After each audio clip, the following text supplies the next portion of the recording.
Jadi teman-teman, selamat datang di Bye Bye Plastic Bag Jogja pada sore hari ini. Kembali lagi di SOS, seputar obrolan sampah pada sore hari ini yang akan dipandu oleh aku sendiri, Mei Wulandari dari Divisi Education. Dan hari ini kita akan diskusi seputar inovasi plastik. Pakaian dari plastik, apakah masa depan kita? Nah, ini ditulis di platform Medium, ditulis oleh Kak Sukma sendiri.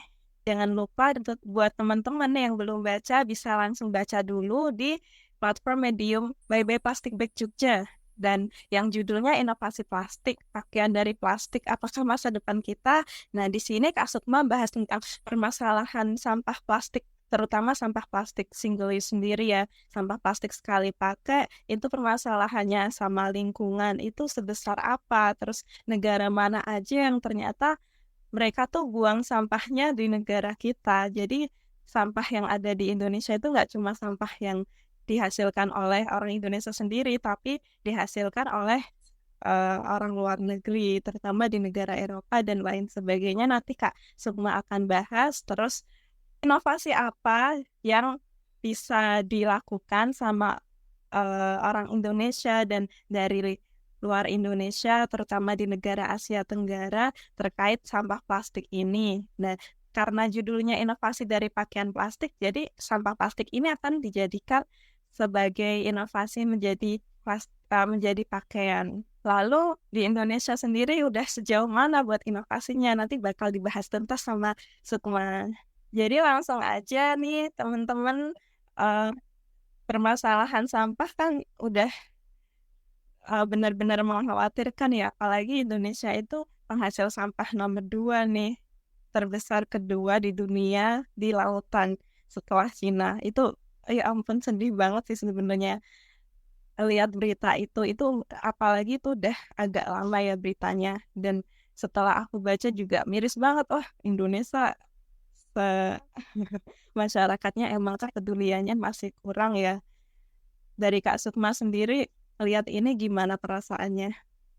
Kalau melihat dari yang dikatakan Mbak tadi, benar-benar miris sih keadaannya. Kayak nomor 2 loh, nomor 2 setelah Cina untuk timbulan sampah plastik. Jadi itu kayak keadaan yang udah darurat, bisa dibilang darurat banget buat Indonesia sendiri gitu.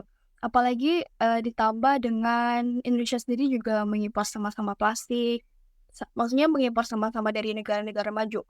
Contohnya ada dari Eropa, terus ada dari Amerika, terus Jerman masuk Eropa. Itu juga, Indonesia mengimpor sampah-sampahnya, terutama sampah kertas sih sebenarnya, dan itu untuk bahan baku industri kertas seperti aku bilang tadi. Jadi sampah-sampah yang diimpor, sampah-sampah kertasnya dan tak tak jarang juga diselipi dengan sampah plastik yang memang bahaya juga, limbah B tiga juga diselipin. Jadi kayak susah gitu pengolahannya, terus menimbulkan kumpulan-kumpulan sampah baru. Gitu, Mei. Jadi tujuan Indonesia mengimpor sampah plastik itu sebenarnya, untuk tujuan industri juga, industri kertas terutama, tapi sayangnya, di dalam timbulan-timbulan sampah yang diimpor tersebut itu jadi terselip sampah-sampah plastik nih, sampah-sampah plastik, juga ada sampah-sampah limbah B3 gitu. Jadi itu menurutku juga bahaya banget sih. Iya bener banget, apalagi tadi Kak Sukma bilang kalau sampah yang dari luar negeri terutama Eropa itu mengimpor sampahnya, mengimpor sampahnya ya, Ya benar. itu ke Indonesia. Dan kenapa itu bisa Indonesia kecolongan sih sampai mereka mau nerima sampah dari luar negeri masuk ke Indonesia sendiri? Iya, jadi, sebenarnya udah ada peraturan tersendiri ya untuk kayak kegiatan ekspor impor sampah kayak gitu, dan itu impor sampah di Indonesia sendiri juga udah menjadi, apa ya istilahnya, kebutuhan. Soalnya kenapa, eee, Indonesia butuh banget bahan, buat industri kertas itu tadi. Kenapa diambil dari luar negeri, karena di Indonesia sendiri itu bisa kita lihat pengelolaan dan pengelolaan sampahnya juga belum maksimal. Kita bisa lihat di TPA itu juga masih tercampur kan nih. Jadi kayak belum terpisah-pisah gitu. Kalau di negara maju kan mayoritas udah melakukan pemisahan sampah kan. Jadi itu lebih kayak lebih mudah diolah sampahnya. Beda dengan di Indonesia tadi yang udah aku bilang belum maksimal lah intinya untuk pemilahan sampahnya. Jadi eh, lebih memilih untuk impor sampah kertas tadi, jadikan bahan apa namanya, bahan industri seperti itu. Iya, jadi sebenarnya sampah plastik tadi itu kita ngimpor dari luar negeri kertas, tapi sampah plastiknya itu sekalian diselupin masuk ke kertas-kertas itu. Jadi luar negeri sebenarnya tadi maaf aku impor bilangnya itu mengekspor karena Indonesia beli kertas dari luar negeri dan sampahnya itu diselipin ke kertas-kertas itu. Dan karena nggak ada biaya cukainya, setauku akhirnya sampah itu masuk kan. Dan banyak banget, apalagi pas itu aku mirisnya pas waktu nonton film Pulau Plastik. Aku tahu dari situ juga, wah jahat banget ya mereka. Tapi kita juga nggak bisa berbuat apa-apa karena kebijakannya sudah seperti itu. Dan mungkin perlu dirombak lagi ya semua. Iya benar banget. Terus dari Ya, regulasi dari sudah ditetapkan juga tuh mengenai ekspor impor sampah tadi. Tapi ya kembali lagi sih kayak ada juga yang belum taat kan, namanya juga apa untuk mengatur namanya apa semuanya. Jadi kayak itu impactnya besar banget sih. Ya, tapi sejauh ini karena melihat permasalahannya yang emang rumit banget ya di Indonesia dan sebenarnya sampah sendiri kan emang karena belum terlihat banget dampaknya oleh kita belum dirasakan secara langsung, makanya kesadaran dari mereka juga berkurang walaupun udah banyak sebenarnya yang udah dirasakan tapi nggak secara langsung. Dan inovasi apa aja Kak yang udah dapat uh, dirasakan yang udah dikeluarkan oleh beberapa industri baik di negara Eropa, Asia Tenggara sampai di Indonesia. Mungkin Kak Sukma bisa jelasin di Asia Tenggara itu di tulisan Kak Sukma kan di Thailand udah melakukan inovasi dari sampah plastik itu menjadi bahan baku pakaian yaitu jubah biksu. Kok bisa ya sampai mereka tuh kepikiran sampah plastik dibuat jadi jubah biksu? Jadi di Thailand, ya bener banget, di Thailand tuh kan mayoritas agamanya Buddha ya kalau nggak salah. Terus banyak candi-candi, salah satunya candi, aku lupa nama candinya apa, itu jadi di candi itu ada sungai gitu, ada sungai dan candinya itu dia apa namanya, mohon maaf, Viara maksud aku. Dia Mm-mm. ada sungai dan sungainya itu juga dikunjungi oleh masyarakat sekitar, oleh turis-turis, dan banyak sampah, terutama kayak sampah botol plastik begitu. Terus kemudian dari biksu-biksu di sana itu timbul kayak inisiatif gitu, timbul inisiatif buat apa mengolah sampah plastiknya menjadi jubah biksu salah satunya. Tapi yang keterbatasan peralatan, yang keterbatasan kemampuan biksunya juga itu salah satu tantangan sendiri itu. Maka dari itu si apa namanya para bisu itu bekerja sama dengan PT Global Change kalau nggak salah. Global Chemical Change itu bekerja sama, itu salah satu industri petrokimia. Nah, antara kerjasama itu mereka memproduksi itu jubah biksu dari sampah plastik. Jadi para bisunya tuh memanfaatkan sampah-sampah plastik, terutama botol plastik di sekitar itu sungainya. Jadi para biksu itu emang kepedulian terhadap lingkungan di daerahnya apa ya perlu diapresiasi menurutku di Thailand karena emang dari pihak yang pariwisatanya di masyarakat itu yang belum aware sama lingkungan sekitar dengan buang sampah sembarangan walaupun pasti udah ada warningnya buang sampah pada tempatnya tapi karena ya budaya Asia Tenggara yang emang seperti itu menurutku juga emang kita kepeduliannya masih kurang dan akhirnya pihak pengelolanya yang harus bergerak, yang harus mempunyai inisiatif untuk bagaimana nih buat ngolah sampah plastik, sampah botol plastik tadi, dan akhirnya dibuat jadi jubah biksu ya.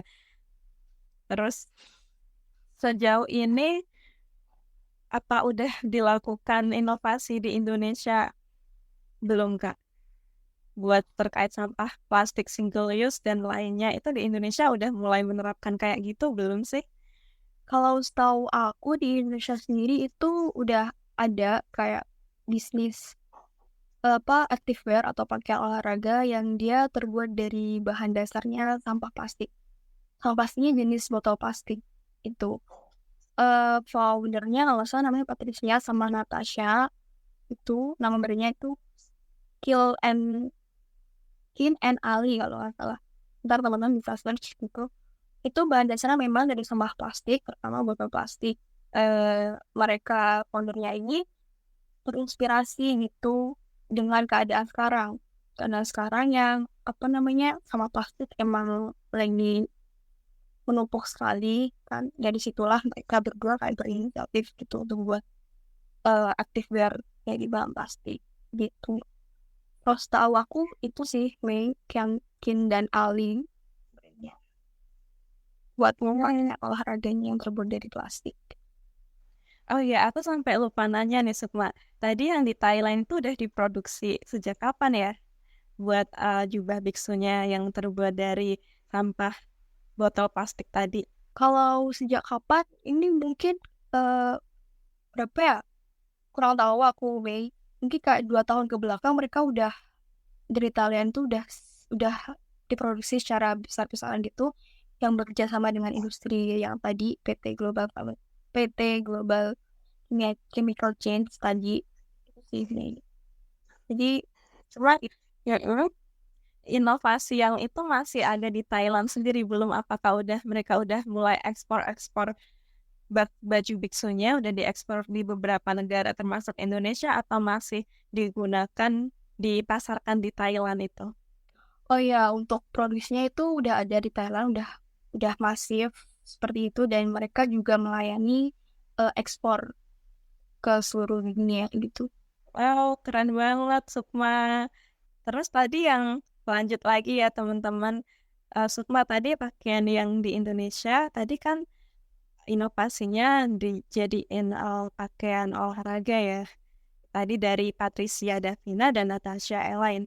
Tapi itu produknya diproduksi di Indonesia atau eh, dari luar negeri nih? Apa investornya mungkin dari luar negeri tapi proses produksi terus sampah-sampahnya itu pakainya dari Indonesia atau gimana nih? Aku juga penasaran banget buat inovasi itu. Soalnya kan itu juga pasti buat ngurangin sampah yang ada di Indonesia ya. Terus itu sampah-sampahnya mungkin Indonesia kan luas banget. Mungkin sampahnya dari sampah Jakarta yang diinovasiin atau sampah dari mana atau emang ini sampah yang udah dihasilkan dari Indonesia itu. Boleh dijelasin nggak Sukma? Oke, wait. Jadi brand Kin and Ali ini mereka produksinya di Taiwan karena sebenarnya mereka udah pernah riset-riset dulu sih selama 2 tahun saat di New York juga riset. Terus mereka udah menemukan kayak pembeli yang cocok mana nih. Ternyata mereka udah riset ternyata di Taiwan. Dan untuk bahan dasarnya itu mereka ambil sampah plastiknya di Thailand ya kalau nggak salah. Ya di Thailand karena mereka kayak bisa juga bahan-bahan yang cocok tuh mana. Sekitar 300 bahan mereka seleksi gitu sampai menemukan satu bahan yang benar-benar cocok, benar-benar sustainable gitu. Jelas seperti itu, men. Mereka produksinya karena di Indonesia sendiri juga peralatannya masih terbatas gitu teknologinya. Jadi mereka memilih Taiwan. Terus untuk Indonesia sendiri lebih ke desain, terus menjahit gitu sih. Perusahaannya kalau nggak salah di Jakarta. Untuk kayak desainnya Desainnya di Jakarta tapi nanti akhirnya juga finishingnya itu di Thailand ya. di Taiwan, iya. Di Taiwan, oh ya. Karena emang Indonesia belum dapat teknologinya emang belum mumpuni, akhirnya juga finishingnya proses-proses lainnya ada di Taiwan. Tapi itu juga karena awalnya dibuat di Indonesia, terus proses ke Taiwannya juga pasti ngeluarin karbon dioksida ya. Jadi nggak Iya. semuanya eco-friendly juga, tapi itu buat membawa kemajuan lah untuk sisi fashion sendiri. Iya, Terus dampak yang udah dirasain dari inovasi pakaian ini sendiri apa Kak dari yang di Thailand, terus terutama yang di Indonesia udah ada produk tadi yang olahraga, pakaian olahraga. Iya, untuk dampaknya sendiri yang pasti untuk aktivewear ini itu minimalisir sampah plastik ya. Minimalisir sampah plastik karena goals mereka itu meminimalisir sampah plastik. Terutama botol plastik di lautan kan banyak ya menumpuk untuk sampah plastiknya. Jadi itu sih yang utama sesuai dengan goals mereka juga. Meminimalisir, mengurangi sampah plastik, terutama sampah plastik sekali pakai ya. Iya, benar banget. Mungkin activewear tadi pasti harganya juga belum dapat dijangkau oleh semua kalangan masyarakat dan menurut yang aku lihat-lihat harganya juga pasti masih mahal. Ada nggak produk yang dari inovasi plastik tapi harganya yang available buat semua kalangan, terutama kalangan menengah? Itu ada nggak, Mbak? Aduh, aku manggilnya kadang Mbak, kadang Kak, kadang semua, sorry banget. Beda, manggil Sukma, boleh manggil Sukma, bebas. Ya, tadi untuk ya memang agaknya rada mahal sih emang karena proses produksinya sendiri juga rumit, sebenarnya banyak juga rumit juga. Jadi emang aktivernya rada mahal. Terus kalau untuk apa namanya referensi produk yang dari plastik dalam pakaian ya ini maksudnya. Itu aku kurang tahu sih sebenarnya untuk di Indonesia sendiri. Tapi kalau brand-brand kalau zaman zaman sekarang kayak udah ada banyak banget brand-brand yang mereka concern banget sama masalah plastik. Misalnya tuh, ini boleh sebut brand gak, weh? Boleh nggak apa-apa, siapa tahu teman-teman yang join tertarik buat beli nih, Kak. Jadi untuk produknya sendiri itu dari plastik itu udah ada tas, sepatu, terus tasnya dari Swedia kalau nggak salah, Kanken itu dari plastik juga, terus sepatu Adidas kalau nggak salah juga udah goals mereka, dia juga meminimalis sama plastik, itu terus itu sih yang aku tahu. Tapi untuk pakaian, kira-kira kalau pakaian sendiri itu mungkin kayak lebih ke ini sih, Mei, Eco Fabric sih, Mei. Eco Fabric di Indonesia juga ada tuh. Misalnya di Coronaka ya, Mei. Corona, Kak. Itu yang ini ya, toko yang online itu dijual secara online, IG-nya Coronaka. Tapi itu sebenarnya yang aku tahu, dia bukan inovasi dari sampah plastik, tapi dia sustainable lifestyle, tapi terbuat dari linen, bahan dasarnya linen itu.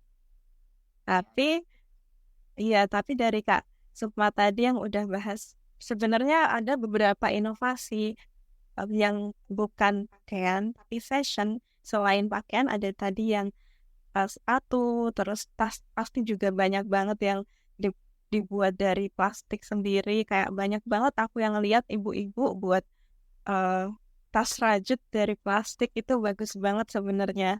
Selain dari rotan sendiri ya, itu selain buat mengurangi sampah plastik, tapi juga bisa buat bisnis, bisa buat membuka lapangan pekerjaan atau peluang dari ibu-ibu atau yang membutuhkan pekerjaan untuk di-create buat ayo kita buat selain mengurangi sampah plastik untuk kelestarian lingkungan, tapi kita juga membuka usaha untuk eh, mengurangi lapangan pekerjaan di Indonesia. Itu keren banget sih menurutku. Kalau dari pendapat Sukma sendiri gimana?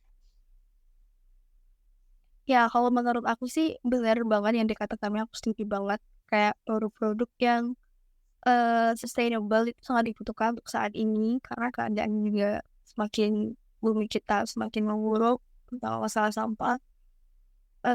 Jadi kayak itu menjadi salah satu bisnis ya peluang bisnis sih, Wei. Menurut aku itu selain kita sustainable sifatnya eco friendly, kita juga dapat peluang dalam hal bisnis itu. Jadi sangat menguntungkan juga untuk bisnis yang tadi kayak holding bag, shopping bag yang dari plastik yang udah dibilang sama Mei tadi kayak apa tas, ya tas yang dari plastik, terus itu ada apa namanya jelek yang dari plastik itu juga. Iya, sekarang udah beberapa banyak inovasi dari pemerhati lingkungan dari yang udah mempunyai kesadaran atau yang udah tertarik nih sama isu lingkungan. Selain mereka menjaga kelestarian lingkungan, juga mereka membuka usaha. Teman-teman yang mau bertanya bisa langsung bertanya di question box atau di komen ya. Boleh banget tanya seputar inovasi plastik dari tulisan yang udah dibahas di yang udah dibahas oleh Sukma di platform Medium by Plastic Bags Jogja, atau teman-teman juga bisa nanya nih tips-tips buat menuju ke sustainable lifestyle itu gimana. Soalnya aku sendiri yang baru mulai menerapkan hidup eco-friendly atau sustainable lifestyle itu baru awal corona kemarin, dan emang itu sulit banget sih bagi aku. Gak semuanya langsung bisa diterapin, itu gak semuanya. Dan kalau Kak Sukma sendiri buat menuju ke gaya hidup yang ramah lingkungan, eco-friendly, atau bisa disebut zero waste atau zero waste lifestyle, itu gimana nih Kak Sukma perkembangannya dari awal mulai sampai sekarang? Apakah udah menuju menuju ke pakaian juga udah beralih ke yang sustainable atau gimana? Ya sebelumnya aku mau cerita dulu sih tentang masalah ini. Jadi kayak concern sama masalah lingkungan tuh pas awal-awal kuliah ya, tuh karena aku juga jadi dari jurusan teknik lingkungan, jadi di situ juga mempelajari masalah sampah, limbah, bab 3 gitu-gitu. Terus kayak timbul timbul timbul sendiri gitu perasaan ini, masalah-masalah tentang sampah, tentang limbah itu sudah kayak apa namanya, membahayakan banget di Indonesia. Jadi kayak, "Ayo nih aku harus mulai dari sekarang nih," gitu. Kayak sadar sendiri gitu loh, Mai, jadinya kayak ya kayak sadar dengan keadaan yang udah terpampang nyata gitu. Terus kalau untuk ke sustainable lifestyle aku juga masih belajar, masih berusaha gitu. Minimal kayak melakukan hal kecil dulu sih kalau aku.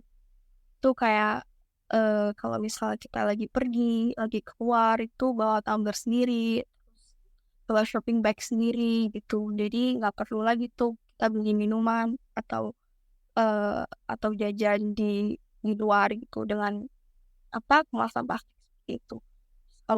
Kalau pas belanja juga kan kita udah bawa tuh shopping bag, jadi tuh bisa digunakan. Tuh jadi nggak perlu minta tas kresek lagi sih. Itu sih, kayak langkah kecil-kecil dulu, yang penting konsisten gitu sih. Ya, setuju banget Kak Sukma. Jadi kita nggak harus menuju buat gaya hidup sustainable itu nggak harus langsung dilakuin, tapi akhirnya ntar nggak dilakuin lagi, step setengah-setengah ngelakuinnya, tapi harusnya yang dilakukan itu dari langkah yang kecil-kecil tapi konsisten, dan akhirnya itu diterapkan di kehidupan sehari-hari kita, karena emang beralih ke gaya hidup atau habit yang baru itu emang susah ya, nggak bisa sehari 2 hari, tapi yang aku baca juga memerlukan waktu 21 hari baru kita mulai konsisten. Itu aja bisa jadi itu nggak bisa diterapin lagi, nggak jadi habit karena, "Ah, ini ternyata ribet ya." Tapi sebenarnya buat beralih ke gaya hidup yang ramah lingkungan itu nggak ribet.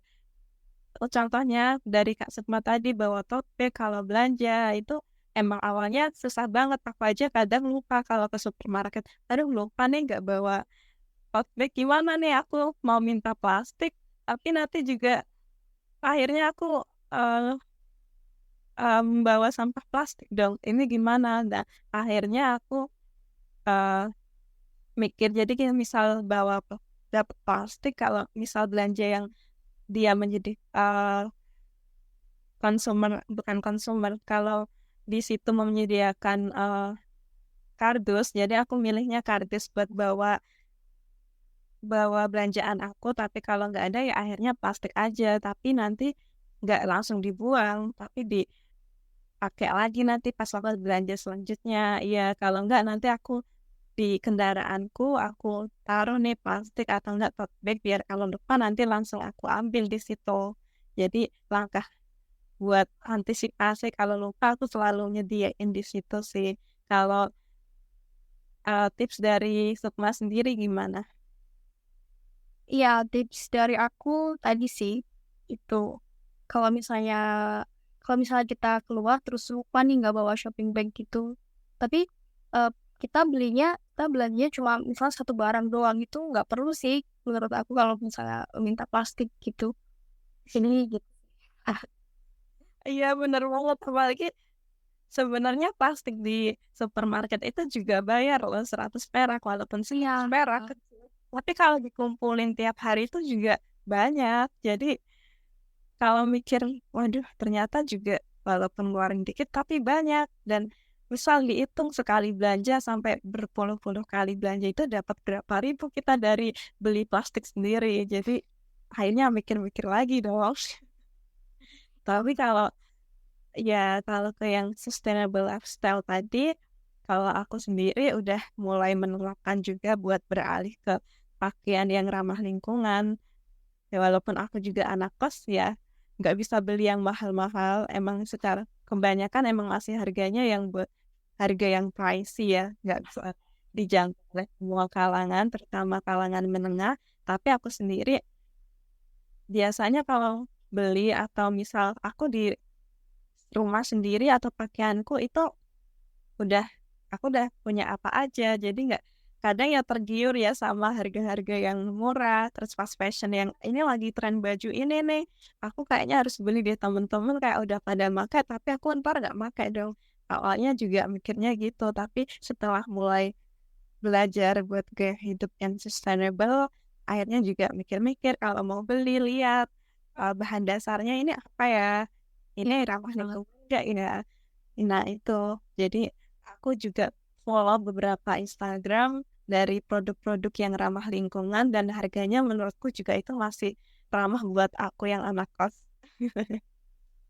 Jadi kayak tadi Sukma yang bilang Poronaka itu eh, fashion, brand fashion yang menurutku harganya masih lumayan, itu teman-teman bisa lihat nanti itu bahan dasarnya dari linen setauku itu Poronaka, terus hmm, ada sisa benang itu juga. Kalau sisa benang itu setahuku dari bahan dasarnya linen dan lainnya, tapi itu dari sisa-sisa kain pabrik dan akhirnya dibuat jadi pakaian lagi itu.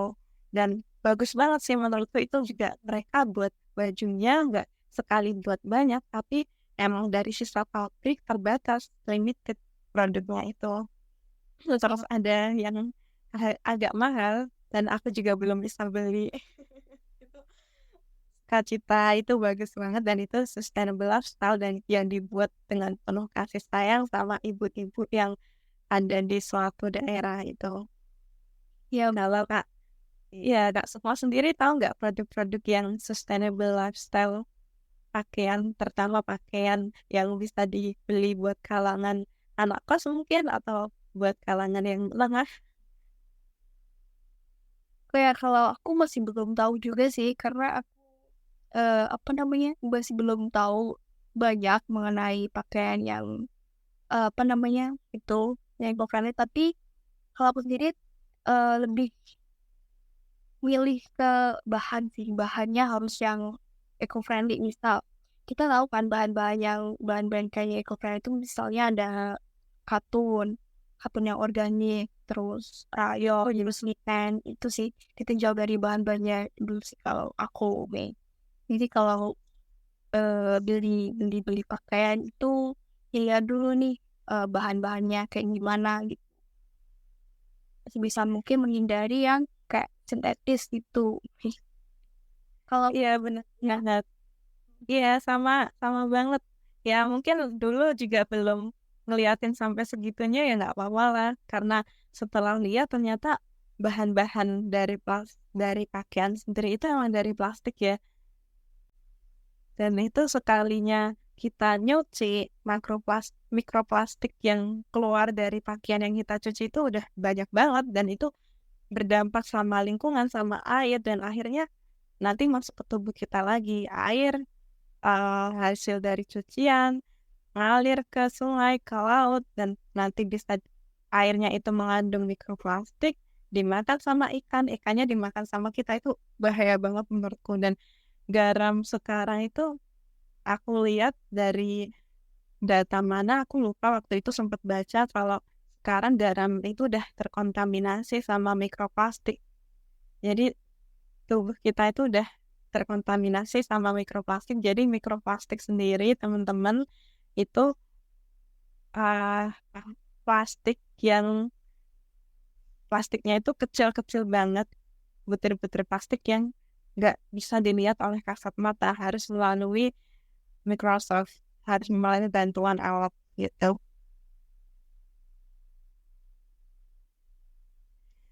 Terus ada tips lagi nggak Kak, Sukma, buat beralih atau tips-tips buat anak muda yang pengennya itu tren pakai baju kekinian tapi yang ramah lingkungan, atau mungkin bisa dipadu-padankan baju-baju lama gitu. Oh iya, kalau tips dari aku sih yang tadi yang pertama, tinjau dulu bahannya. Terus kalau misalnya namanya tren kan juga terus-terusan ada gitu kan ya, Mei.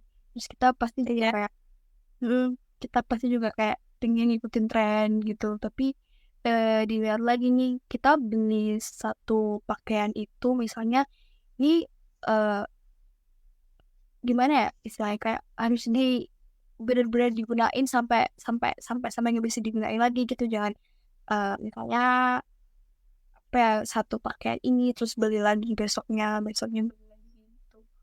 Apa ya, konsumtif ya istilahnya. kenapa Kak? Ya kalau Iya, tadi kenapa yang terakhir Kak, aku kurang denger ya. ya apa jatuhnya ntar kalau misalnya beli beli lagi itu konsumtif kan ya. Nah, eh, Iya benar, gaya hidup konsumtif. sebenarnya kita juga bisa padu-padankan dengan pakaian yang di kita ya, pakaian lama dari kita itu masih bahannya masih enak, masih nyaman, masih ya itu bisa sih digunakan kembali. Oh ya, kalau masalah thrifting, Mei udah pernah thrifting belum ya? Udah, aku beberapa kali udah thrifting, itu udah berapa kali ya? Kayaknya udah 3 kali aku beli, dan itu bagi aku thrifting itu salah satu usaha untuk mengurangin sampah pakaian yang Ya, betul banget tuh, ada di lingkungan kita, ya.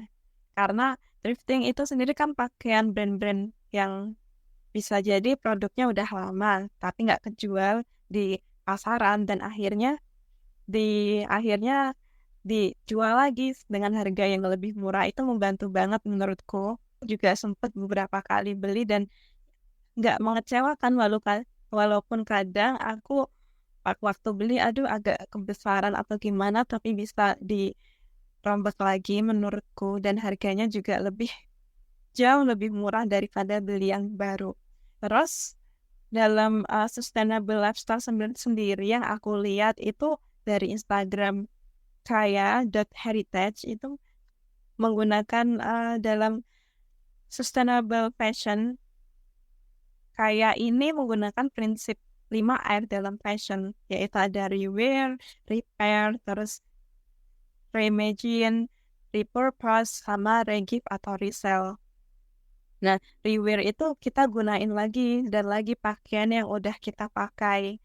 Kayak pakaian dulu atau sekarang. Kita nggak langsung, misal udah nggak pengen dipakai, kita buang atau nggak dipakai, tapi nggak kita gunain lagi sampai pakaian itu benar-benar nggak bisa terpakai. Atau misal kita udah nggak pengen, nggak kita pakai, ya akhirnya kita donasiin, kita jual yang dalam produk TRIS tadi. Terus repair, perbaiki yang udah rusak. Jadi yang udah rusak menurutku juga nggak harus udah rusak nih, udah sobek langsung dibuang. Enggak, itu bisa dijahit lagi, kita perbaikin lagi. Terus reimagine tadi gunakan dengan cara yang berbeda. Misal kita punya baju, terus gimana ya biar bajunya itu modelnya beda. Nanti kita rombak lagi, misal baju yang kayak gini ada lengannya kita potong. Dan akhirnya itu bisa jadi gaya yang beda.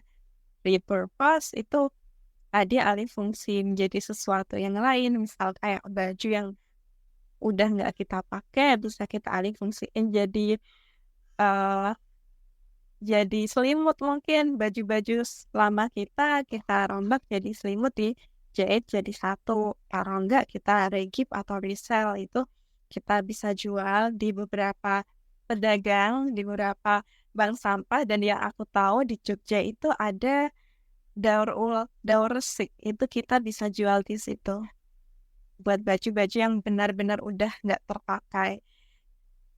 Kak Sukma ada yang mau ditanyain nggak seputar gaya hidup yang eco-friendly dari pakaian atau kegiatan sehari-hari yang udah aku lakuin atau Kak Sukma mau berbagi cerita terkait itu? Ya sebenarnya aku juga kepo sih sama kamu Wei yang itu tips dari kamu nih, tips dari kamu buat yang sustainable fashion itu kayak gimana? Tapi sebelumnya kayak itu deh kepo itu. Kenapa join to BB Pulsing Bags Jogja? Jadi SAS kemarin yang sama Kak Ona sebelum SOS yang terakhir kan Sukma ya yang jadi hostnya sama Kak Lala. Tapi yang sebelumnya yang aku sama Kak Ona itu udah dijelasin kenapa sih aku join di Bye Bye Plastic Bags, kenapa tertarik join di Bye Bye Plastic Bags Jogja itu udah aku jelasin sebenarnya. Tapi aku jelasin lagi di sini. Iya, bisa banget dijelasin lagi. Mereka pada baru nih. Ya, kenapa aku tertarik ya seperti yang lainnya karena aku lagi mulai tertarik sama isu-isu yang sustainable lifestyle, zero waste. Tapi aku nggak ada temen nih buat saling mendukung, buat berbagi informasi soal sampah. Jadi aku lanjutin lagi kenapa aku tertarik join karena itu buat menunjang salah satu eh, gaya hidupku, membuat menambah relasi pertemanan juga. Kita saling belajar buat menerapkan buat ngurangin sampah plastik sekali pakai ya. Salah satunya lewat organisasi ini, NGO ini, Bye Bye Plastic Bags Jogja. Karena dari waktu aku join itu akhirnya ketemu teman-teman yang satu prinsip nih buat ngurangin sampah plastik sekali pakai di Jogja. Itu dari aku kenapa tertarik dan kegiatannya itu juga nggak sekedar kegiatannya nggak sekedar edukasi aja karena aku di divisi edukasi sampah plastik itu bla bla bla gimana itu enggak tapi kita juga mengajarkan ke teman-teman terkait bagaimana buat ngurangin sampah plastik sekali pakai terus kita juga melakukan aksi secara langsung kegiatan terakhir yang di lapangan itu beach clean up kemarin di Pantai Pelangi kalau nggak salah itu sempat bersih-bersih pantai dan aku seneng banget karena bisa bersihin pantai dan waktu malam harinya itu penyu langsung bertelur setelah kita bersihin itu seneng banget sih itu. Kalau semua sendiri gimana? Kenapa tertarik join di Bye Bye Plastic Bags Jogja? Iya, kurang lebih sama seperti Mei sih.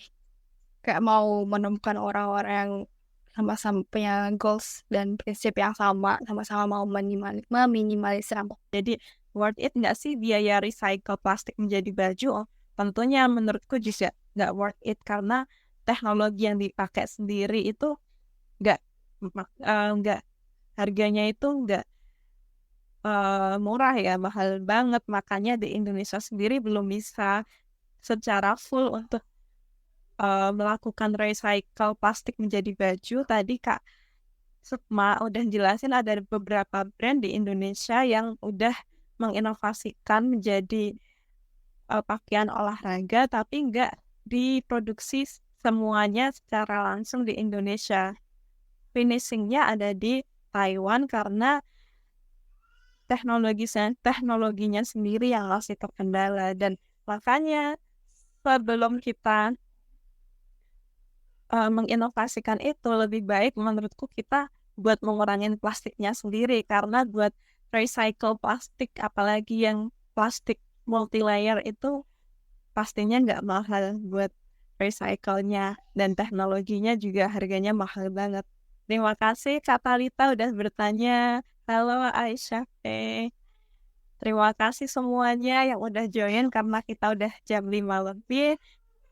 Cukup sampai di sini SOS pada minggu hari ini, sore hari ini. Terima kasih teman-teman yang udah join. Sampai jumpa di SOS seputar obrolan sampah. Bye bye Plastic Bags Jogja di minggu depan. Bye bye.